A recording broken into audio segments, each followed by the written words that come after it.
Hey, Brenda, hi. Um, uh, what happened to Andy? He's at work. Okay. Okay. Well, that just means we cannot deal with couple stuff. And so, no, since you're here, is there anything in particular that you would like to know? Most like to talk about depression and anxiety. Okay, that's a heavy subject, but sure.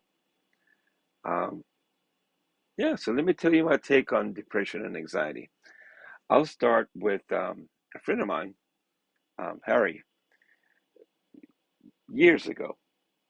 We have, I don't know if you know this, but we have this book called the Diagnostic and Statistical Manual of Mental Disorders, and this is the reference book that we use to diagnose um, people, all the different kinds of things. And and Harry was messing, I thought he was messing with me, and he said, "Hey Bill, you know that there's one thing in common with all of those diagnoses."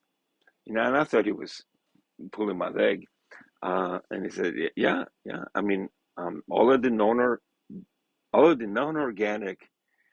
mental disorders. There's only one thing in common with them."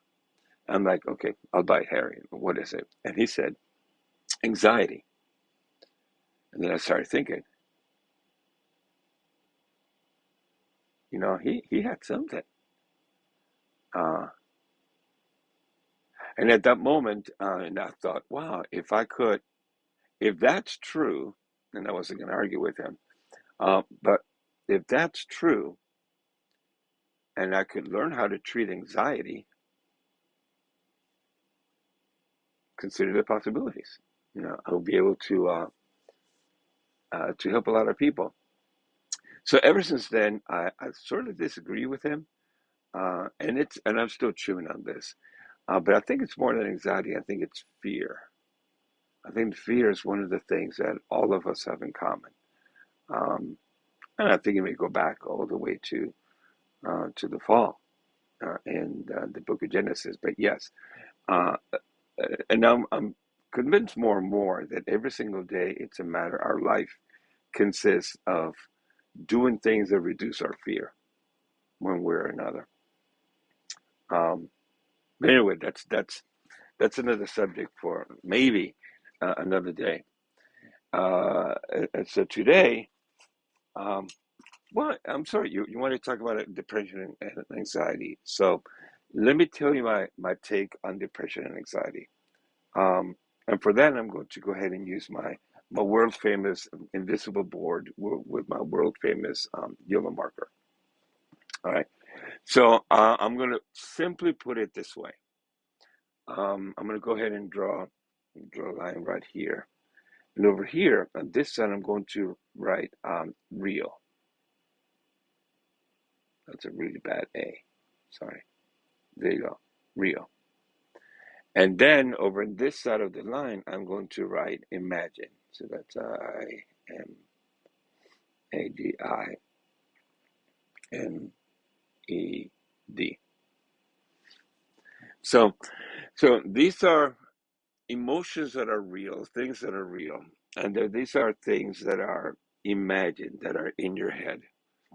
So, for example, I'm going to go ahead and put two bullet points here, one bullet point here, one bullet point here. So, this first one, I'm going to write sad, and this next one, I'm going to write scared, scared. Okay, so we have these two emotions, and the emotions, as you heard in one of my previous videos, they really break down to four: mad, sad, glad, and scared. So we're just going to deal with sad and scared today. Um, and all emotions are real. They may not be correct, but all emotions are real.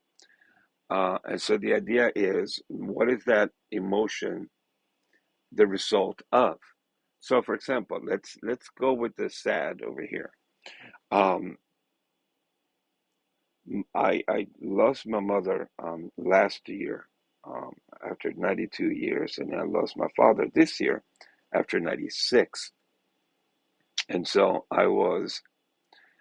we had the Celebration of Life court recently, and people were approaching me.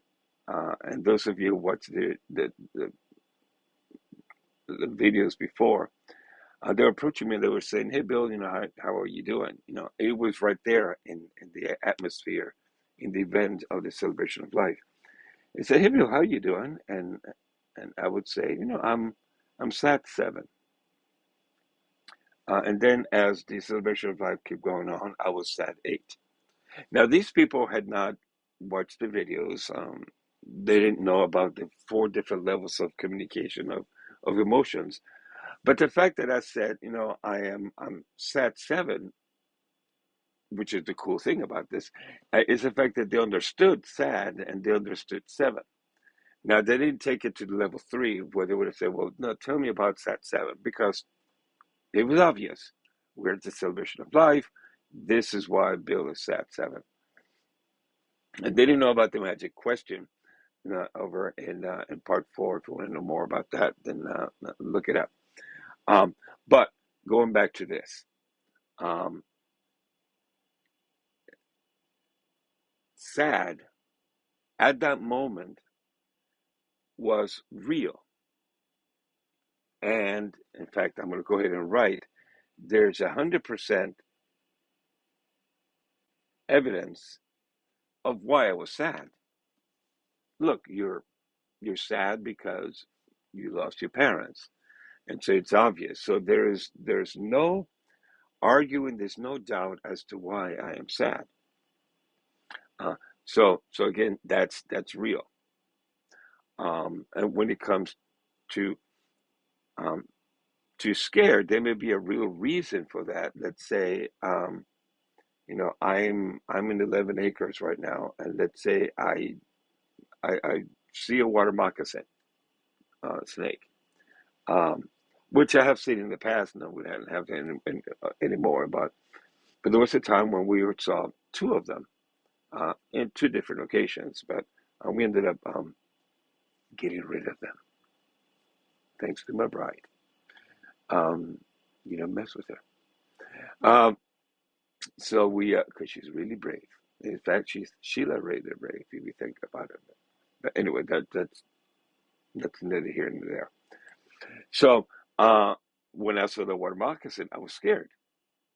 And the people were saying like, "Hey, gee, Bill, why are you scared?" I would go, "No, there's a water moccasin right there in front." And of course, they were like, get away from me. And so it's really obvious. There's 100% evidence, certainty of why I'm scared. There's a water moccasin right there in front of me. So again, these two emotions, whether it's sad or scared, are based on something that is clear. It's based on something that is real. Now, and I'm going to come over here to the imagined, and I'm going to put right across two more bullet points. And I'm going to go ahead and uh, erase part of this line. There you go. And I'm going to go ahead.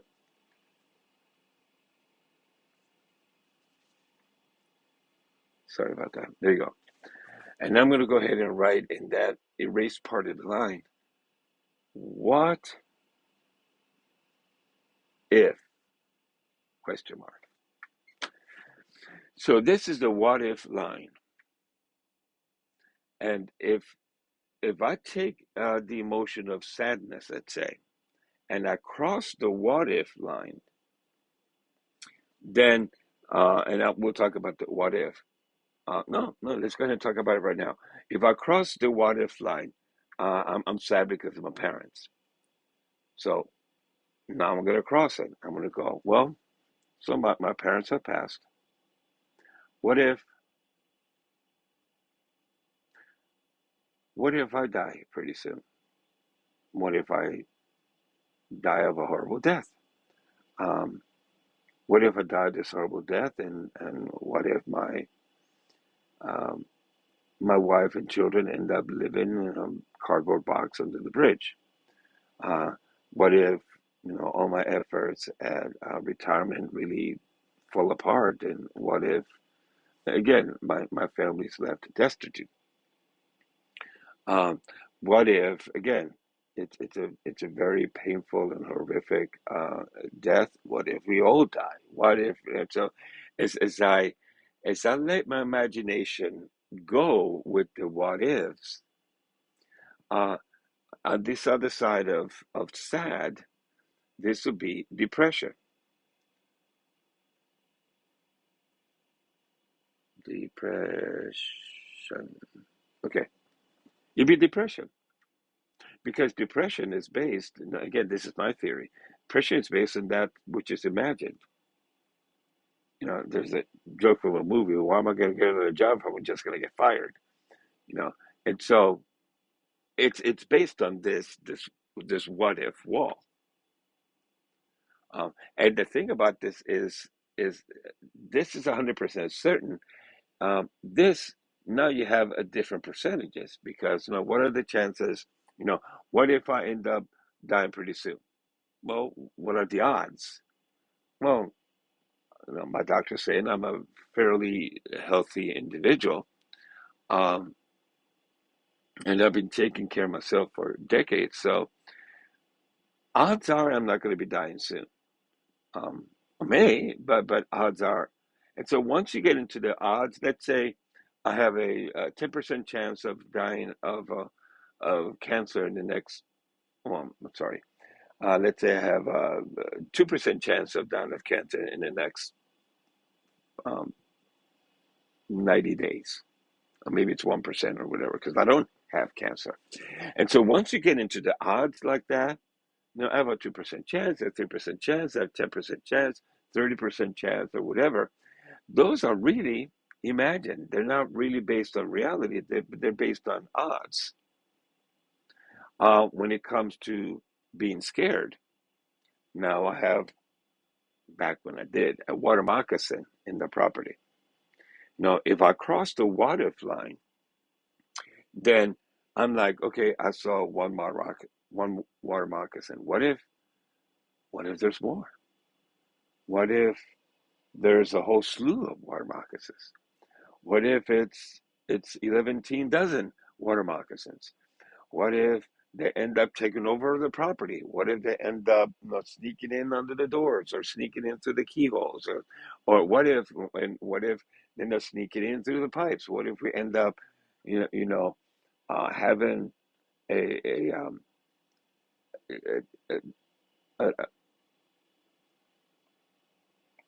12,000 water moccasins just taking over not only my property, but the neighborhood? And what if they all start going after, you see where I'm going? Um, it's that crossing this what if line that gets me to this other side. And the other side of scared is what? Yes, right. So it's anxiety. Anxiety. Right.